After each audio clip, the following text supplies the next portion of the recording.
When man began to multiply on the face of the land, and daughters were born to them, the sons of God saw that the daughters of man were attractive, and they took as their wives any they chose.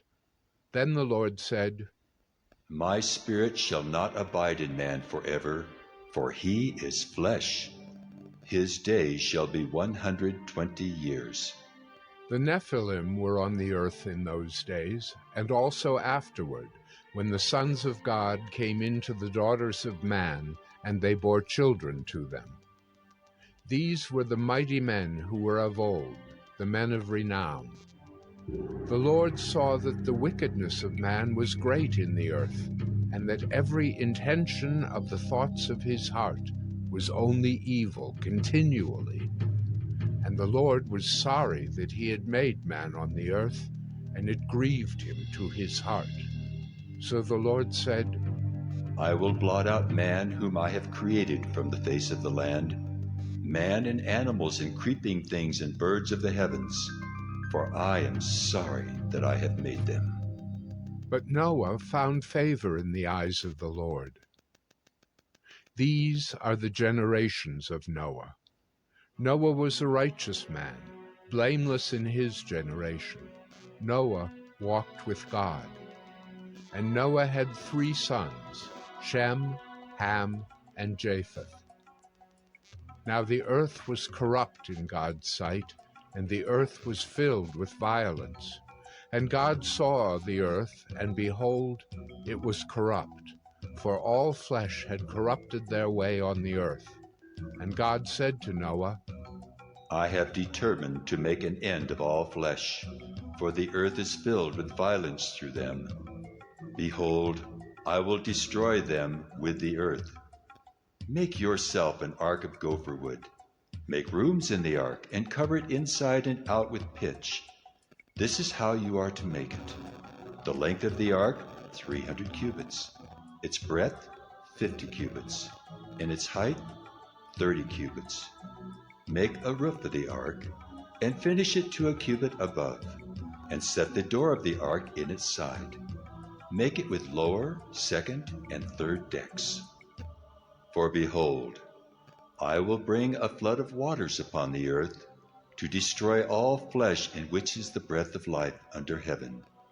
Everything that is on the earth shall die.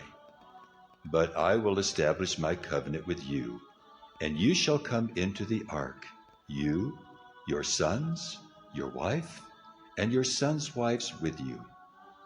And of every living thing of all flesh, you shall bring 2 of every sort into the ark to keep them alive with you.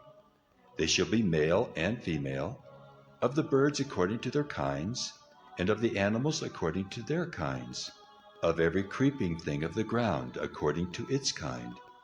2 of every sort shall come in to you to keep them alive. Also take with you every sort of food that is eaten, and store it up. It shall serve as food for you and for them. Noah did this. He did all that God commanded him. But God remembered Noah and all the beasts and all the livestock that were with him in the ark. And God made a wind blow over the earth, and the waters subsided. The fountains of the deep and the windows of the heavens were closed. The rain from the heavens was restrained, and the waters receded from the earth continually. At the end of 150 days the waters had abated, and in the 7th month, on the 17th day of the month, the ark came to rest on the mountains of Ararat. And the waters continued to abate until the 10th month. In the 10th month, on the 1st day of the month, the tops of the mountains were seen. At the end of 40 days, Noah opened the window of the ark that he had made, and sent forth a raven. It went to and fro until the waters were dried up from the earth. Then he sent forth a dove from him to see if the waters had subsided from the face of the ground. But the dove found no place to set her foot, and she returned to him to the ark. for the waters were still on the face of the whole earth. So he put out his hand and took her, and brought her into the ark with him. He waited another 7 days, and again he sent forth the dove out of the ark. And the dove came back to him in the evening, and behold, in her mouth was a freshly plucked olive leaf. So Noah knew that the waters had subsided from the earth. Then he waited another 7 days and sent forth the dove, and she did not return to him any more. In the 601st year, in the first month, the first day of the month, the waters were dried from off the earth. And Noah removed the covering of the ark and looked, and behold, the face of the ground was dry. In the second month, on the 27th day of the month, the earth had dried out. Then God said to Noah, "Go out from the ark, you and your wife and your sons wives with you. Bring out with you every living thing that is with you of all flesh, birds and animals, and every creeping thing that creeps on the earth, that they may swarm on the earth and be fruitful and multiply on the earth." So Noah went out, and his sons and his wife and his sons' wives with him. Every beast, every creeping thing, and every bird, everything that moves on the earth, went out by families from the ark.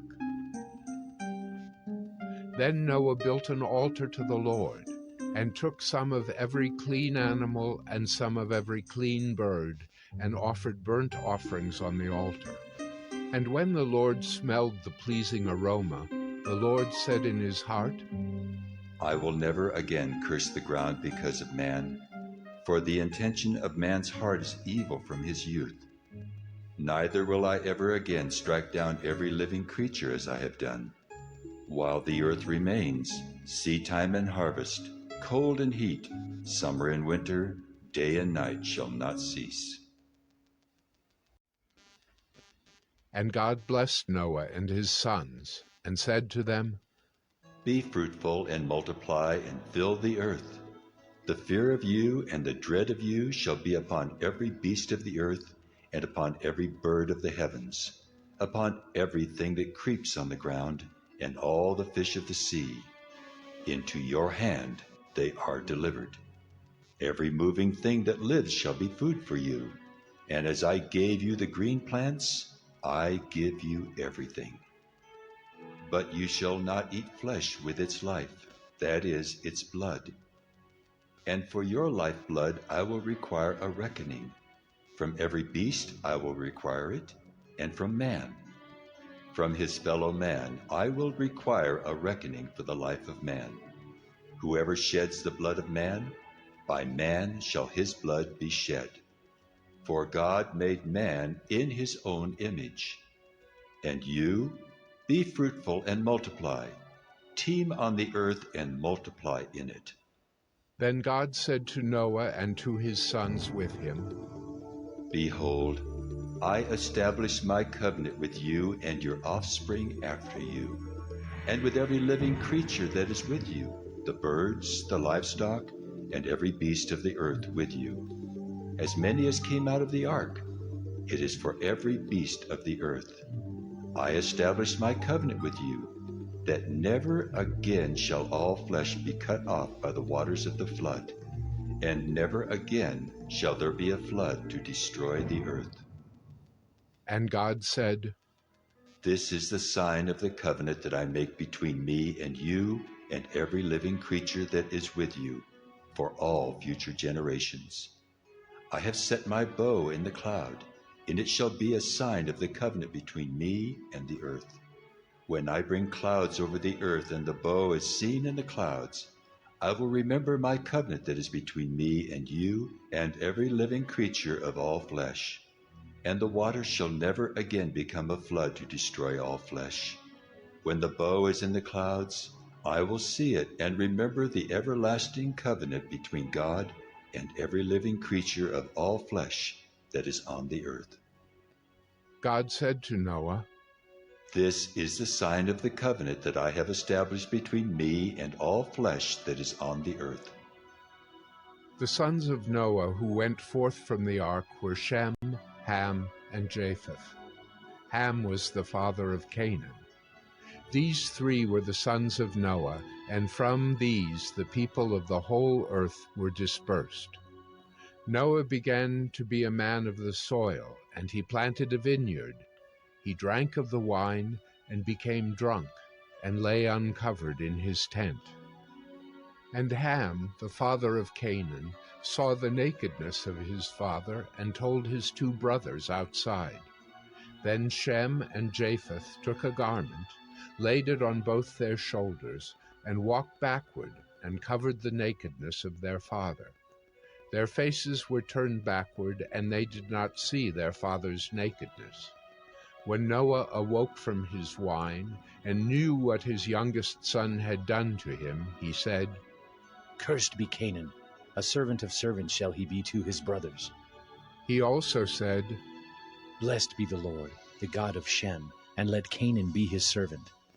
May God enlarge Japheth, and let him dwell in the tents of Shem, and let Canaan be his servant." After the flood, Noah lived 350 years. All the days of Noah were 950 years, and he died.